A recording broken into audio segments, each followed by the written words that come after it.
ರವಿಕುಮಾರ್ ಸಿಂಘೆ ಅವರ ಸಾರಥ್ಯದಲ್ಲಿ ಭಾರತ ರತ್ನ 26 ನ್ಯೂಸ್ ಚಾನೆಲ್ಗೆ ಸ್ವಾಗತ ಸುಸ್ವಾಗತ.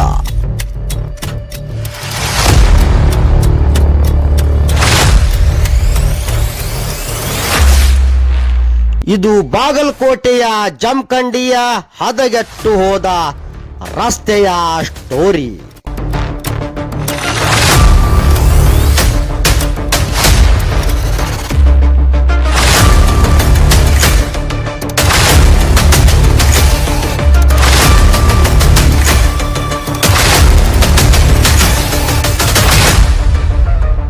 ಹೌದು ವೀಕ್ಷಕರೇ, ಬಾಗಲಕೋಟೆ ಜಿಲ್ಲೆಯ ಜಮಖಂಡಿ ನಗರದ ಜನತೆಯ ಗೋಳು ಕೇಳುವರು ಯಾರು?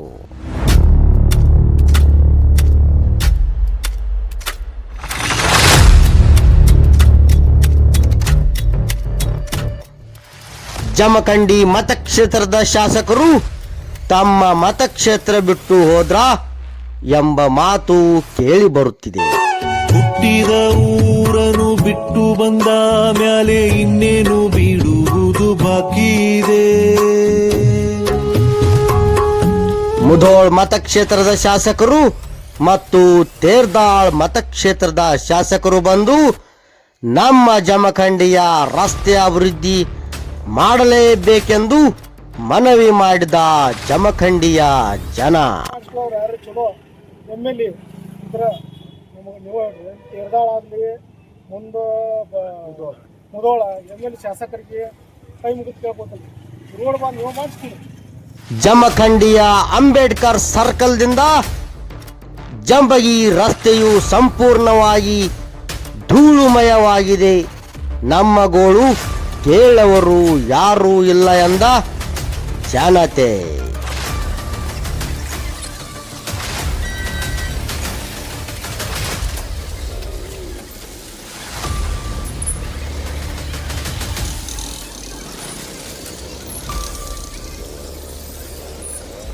ಮಿಸ್ಟರ್ ಜಗದೀಶ್ ಗುಡುಗುಂಟಿ ಅವರೇ, ಇದೇ ಧೂಳಿನಿಂದ ಅಸ್ತಮಾ, ನೆಗಡಿ, ಕೆಮ್ಮು ಹೀಗೆ ಹಲವಾರು ಕಾಯಿಲೆಯಿಂದ ಬಳಲುತ್ತಿರುವ ಚಿಕ್ಕ ಚಿಕ್ಕ ಮಕ್ಕಳು ಹಾಗೂ ವಯೋವೃದ್ಧರು ಆಸ್ಪತ್ರೆಗೆ ದಾಖಲಾಗುತ್ತಿದ್ದಾರೆ.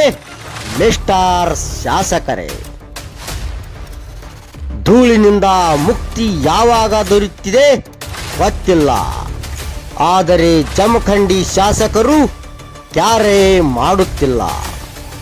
ಅವರನ್ನು ನಾವುಗಳು ನೋಡಿಯೇ ಇಲ್ಲ ಎಂದ ಮಹಾ ಜನತೆ. ಧೂಳಿನಿಂದ ಮುಕ್ತಿ ದೊರೆಯಬೇಕಾದರೆ ಮುಧೋಳ್ ಹಾಗೂ ತೇರ್ದಾಳ್ ಮತಕ್ಷೇತ್ರದ ಶಾಸಕರು ಭೇಟಿ ನೀಡಿ ಧೂಳಿನಿಂದ ಮುಕ್ತಿ ದೊರಕಿಸಬೇಕು ಎಂದ ಮಹಾ ಜನತೆ. ಹಾಗಾದರೆ ಪೋಸ್ಟರ್ ಹೀರೋ ಜಗದೀಶ್ ಗುಡುಗುಂಟಿಯವರು ಇತ್ತ ಕಡೆ ಕಣ್ಣೇ ಬಿಟ್ಟಿಲ್ಲ ಏಕೆ? ಇದೇ ಜಗದೀಶ್ ಗುಡುಗುಂಟಿಯವರು 2023ರಲ್ಲಿ ತಮ್ಮ ಫೇಸ್ಬುಕ್ ಪೇಜ್ನಲ್ಲಿ ಒಂದು ಪೋಸ್ಟರ್ ಬಿಡುಗಡೆ ಮಾಡಿದ್ದಾರೆ. ನಾವು ತೋರಿಸ್ತಾ ಇದ್ದೇವೆ ನೋಡಿ. ಅದರಲ್ಲಿ ಸ್ಪಷ್ಟವಾಗಿ ಬರೆದಿದೆ, ಬದಲಾವಣೆಗೆ ಇದು ಸಕಾಲ, ಸದಾ ಜನರ ಮನಸ್ಸಿನಲ್ಲಿ ಇರುವ ಜನ ಮೆಚ್ಚಿದ ನಮ್ಮ ಹೆಮ್ಮೆಯ ನಾಯಕರು 2023 ಅಂತ. ಜಮಖಂಡಿ ಶಾಸಕ ಹಾಗೂ ಮಾಜಿ ಶಾಸಕ ಈ ಇಬ್ಬರ ನಡುವೆ ಒಬ್ಬರ ಮೇಲೆ ಮತ್ತೊಬ್ಬರು ಗೂಬೆ ಕೂಡಿಸಿ ಜಾರಿಕೊಳ್ಳುತ್ತಿದ್ದಾರೆ ಎಂದು ಆರೋಪಿಸಿದ ಜಮಖಂಡಿಯ ಜನತೆ.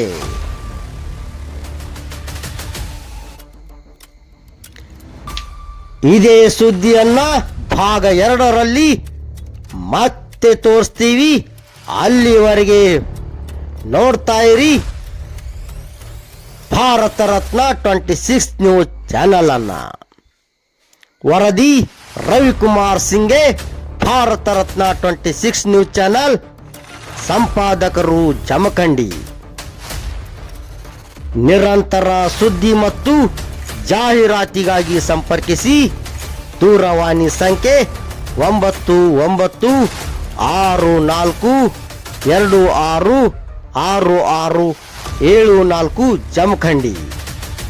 ಮತ್ತೆ ಸಿಗೋಣ, ನಮಸ್ಕಾರ. ನಮ್ಗೆ ಗೊತ್ತೂ ಇಲ್ಲ ಅವ ಮತ್ತು ಈ ರೋಡ್ ಈ ನಮೂನಿ ದೋಸ ಈ ನಮೂನಿ ಬಂದ್ರೆ ಹೆಂಗೆ ನಾವು ಹೇಳಕತ್ತಿ 8 ವರ್ಷ ಆದ್ರಿ 5 ವರ್ಷ ಆದ ಬರೀ ಇದನ್ನ ಕೇಳೋದಾಗ ರೋಡ್ ಸುಧಾರಣೆ ಆಗೋದು. ಸುಧಾರಣೆ ಆಗೋದು. ನೋಡ್ರಿ ಎಲ್ಲ ಊರ್ಗಿಂತ ಹೆಚ್ಚು ನಮ್ಮ ಜಮಖಂಡಿನ ಕೆಟ್ಟ ಧೂಳು ಐತ್ರಿ. ಬೇರೆ ಊರ್ದಾಗ ಎಷ್ಟು ಸಿಸ್ಟಮ್ ಉಂಟಾಗೈತೆ ರೀ, ಇಲ್ಲೇ ಮ್ಯಾಲೆ ಇದು ಕಡೆ ಹೋದ್ರೆ ಸಿಸ್ಟಮ್ ಉಂಟಾಗೈತಿ. ಮತ್ತು ರೋಡ್ ಕೇಳಂದ್ಲಿ ಅವ್ರು ಎಮ್ ಎಲ್ ಅವ್ರಿಗೆ ಬೈತಾರು, ಇವ್ರಿಗೆ ಬೈತಾರು. ಬಟ್ ಇದೇ ಮಾಡ್ಕೋತಾದ್ರೆ ನಾವು ನಡ್ಬರ್ಗೆ ನಾವು ಸಹಾಯತ್ತೀವಿ. ಅವ್ರು ಯಾರಿಗೆ ಬೈತಾರು? ಮಾಜಿ ಶಾಸಕ ಬೈತಾರು, ಯಾರು ಶಾಸಕ? ಏನು ಅವ್ರವ್ರು ಇಬ್ಬರು ಅವ್ನು ಬೇಯೋದು ಇವ್ನು ಬೇಯೋದು. ಇದಕ್ಕೆ ಹಿಂಗೆ ಮಾಡ್ಕೋತಾದ್ರೆ ಮತ್ತು ಸಾಯವ್ರು ಯಾರು ರೀ? ಕಂಪಲ್ಸರಿ ಟ್ಯಾಕ್ಸ್ ತುಂಬ್ತೀವಿ, ಕಂಪಲ್ಸರಿ ಜಿ ಎಸ್ ಟಿ ತುಂಬ್ತೀವಿ. ಇಷ್ಟೆಲ್ಲ ಇದ್ದು ನಾವು ಧೂಳು ತಿನ್ಬೇಕು. ಸರ್ಕಾರ ನಿರ್ಧಾರ ಕರೆಕ್ಟ್ ತಗೋವಲ್ಲ. ಬರೋಬ್ರಿ ಟ್ಯಾಕ್ಸ್ ಕೊಟ್ಟೋಗಿ ತುಂಬ್ಕೋತಾರೆ, ಮತ್ತು ನಾವು ಅಡ್ಡಾಡ ತುಂಬ್ಕೋತಾರೆ. ಇದೆಲ್ಲ ತುಂಬ್ಕೊಂಡು ನಾವು ಮತ್ತು ಕಸ ಕೊಟ್ಟು ನಾವು ಧೂಳು ತಿನ್ಬೇಕು. ಧೂಳು ತಿಂದು ದವಾಖಾನೆ ರೊಕ್ಕ ಹಾಕ್ತೀವಿ. ಜಮಖಂಡ್ಯಾಗ ಹೈಯೆಸ್ಟ್ ಧೂಳು ಐತಿ. ರೋಡ್ ಸುಧಾರಣೆ ಆಗಿದೆ. ರೋಡ್ ಸುಧಾರಣೆ ಮಾಡಬೇಕಾಗಿತ್ತು. ಅದ್ರ ಸಂಬಂಧ ಮುರುವ ಶಾಸಕರು, ಕೇರಳ ಶಾಸಕರು ಸುಧಾರಣೆ ಮಾಡಿರ್ತಾರೆ. ಹಾಂ ಮಾಡ್ಬೇಕು. ಮತ್ತು ಇಲ್ಲವ್ರು ಮಾಡಿದ್ರೆ ಒಂದು ಹೊರಗಿನವ್ರು. ನಮಸ್ಕಾರ, ನಾವು ಲಕ್ಕನ್ ದರ್ಶನ್ ಸಾಳುಂಕೆ ಅಂತ, ಇಲ್ಲಿ ನಿವಾಸಿ. ನಾವು ಅಂಬೇಡ್ಕರ್ ಸರ್ಕಲ್ದಿಂದ ನಮಗೆ ಈ ಧೂಳಿನಿಂದ ಇದು ಜನಸಾಮಾನ್ಯರಿಗೆ ತ್ರಾಸಾಗುವುದರಿಂದ ನಾವು ಇವ್ರಿಗೆ ಕರೆಸಿದ್ದೀವಿ. ನಮ್ಮ ಅಂಬೇಡ್ಕರ್ ಸರ್ಕಲ್ ಇದ್ದಿಂದ ಚಟ್ಟು ಸಿಂಗ್ ಉದ್ಯಾನವನ ತನಕ ರೋಡ್ ಹದಗೆಟ್ಟಿದೆ. ಧೂಳು ಹೆಚ್ಚಾಗೋದ್ರಿಂದ ಅಸ್ತಮ ಅವು ಇವು ಸಾರ್ವಜನಿಕರಿಗೆ ಭಾಳ ತ್ರಾಸ ಐತಿ. ಮತ್ತು ಸಣ್ಣ ಕೂಸುಗಳು ಇರ್ತಾವ್ರಿ, 5 ವರ್ಷ 6 ವರ್ಷ. ಅವು 50 ಪೇಷಂಟ್ಗಳು ಇಲ್ಲಿ ನಮ್ಮ ಸೋನಲ್ಕರ್ ದವಾಖಾನೆ ಅಡ್ಮಿಟ್ ಆಗಿದ್ದಾರೆ. ಆ ಧೂಳಿನಿಂದ ನಮಗೆ ಪರಿಹಾರ ಕೊಡಿ ಅಂತ ನಾವು ನಾಳೆ 10 ಗಂಟೆಗೆ ಒಂದು ಧರಣಿಯನ್ನ ರೂಪಿಸ್ತೇವೆ. ಧರಣಿ ಅಂದ್ರೆ ಯಾವ ರೀತಿ ಧರಣಿ ಮಾಡ್ತಾರೆ? ಯಾವ ರೀತಿ ಅಂದ್ರೆ ನಮಗೆ ರೋಡ್ನಿಂದ ಪರಿಹಾರ ಕೊಡಿ, ಶಾಶ್ವತ ಪರಿಹಾರ ಬೇಕು. ಡಾಂಬರ್ ಹಾಕಿ ಅಥವಾ CC ರೋಡರೇ ಮಾಡಿ. ಈಗ ಮಣ್ಣು ಹೋಗೋದು ಹೋಗ್ಬಿಟ್ಟಿದ್ರ, ಅದಕ್ಕೆ ಮಣ್ಣು ಆ ಧೂಳಿನಿಂದ ಎಷ್ಟು ತ್ರಾಸ ಐತೆ ಅನ್ನೋದು ನಮಗೆ ಗೊತ್ತಿಲ್ಲ. ಅವ್ರು ಕಾರ್ ಗಾಡಿದವರು ಗ್ಲಾಸ್ ಹಾಕೊಂಡು ಅವರು ನಾವು ಧೂಳು ತಿನ್ನೋರು ನಾವರ್ಲೆ ನಮ್ಗೆ ಅಸ್ತಮ ಹಿಂಗೆ ತೊಂದರೆ ಆಗ್ಲಾಕತ್ತಾವ. ಮತ್ತು ನಾವು ಧೂಳು ಜಾಸ್ತಿ ಸಾಕಾಗಿತ್ತು. 100 ಮೀಟರ್ ಒಳಗೂ ಹೊಂಟೈತ್ರಿ ಮನಿ ಒಳಗೆ, ಅದರಿಂದ ತ್ರಾಸ ಆಗ್ತೈತಿ. ಧರಣಿ ಅಂದ್ರಲ್ಲ, ಧರಣಿ ಯಾವ ರೀತಿ ಧರಣಿ? ರೋಡ್ ಬಂದ್ ಮಾಡ್ತೀರೋ ಏನ? ಪರಿಹಾರ ಆಗೋ ಮಟ್ಟ ನಾವು ಬಿಡುವುದಿಲ್ಲ. ಏನ್ ಪರಿಹಾರ ಆಗೋದು? ನಮಗೆ ಡಾಂಬರ್ ಹಾಕ್ಕೊಡಿ ಅಥವಾ CC ರೋಡ್ ಮಾಡ್ಕೊಡಿ. ಹಿಂಗ ಮಣ್ಣು ಹೋಗೋದು ಹೋದ್ರೆ ನಡೆಯುವುದಿಲ್ಲ. SH ರೋಡ್ ರೀ, ಸ್ಟೇಟ್ ಹೈವೇ. ಧರಣಿ ಅಂದ್ರೆ ಯಾವ ರೀತಿ ಧರಣಿ ಮಾಡ್ತೀರಾ? ಯಾವ ರೀತಿ ಧರಣಿ ಮಾಡ್ತೀರಂದ್ರೆ ನಾವು ರೋಡ್ ಬ್ಲಾಕ್ ಮಾಡ್ತೇವ್ರಿ. ಈ ಅಂಬೇಡ್ಕರ್ ಸರ್ಕಲ್ ಹೋಗುವ ಗಾಡಿಗಳು, ಬಿಜಾಪುರ ರೋಡಿಗೆ ಹೋಗುವ ಆ ಗಾಡಿಗಳು ನಾವು ಬ್ಲಾಕ್ ಮಾಡಿಬಿಡ್ತೀವಿ. ಅದು ನಮಗೆ ಪರಿಹಾರ ಮುಟ್ಟು ಮಟ್ಟ ನಾವು ಬಿಡುವುದಿಲ್ಲ.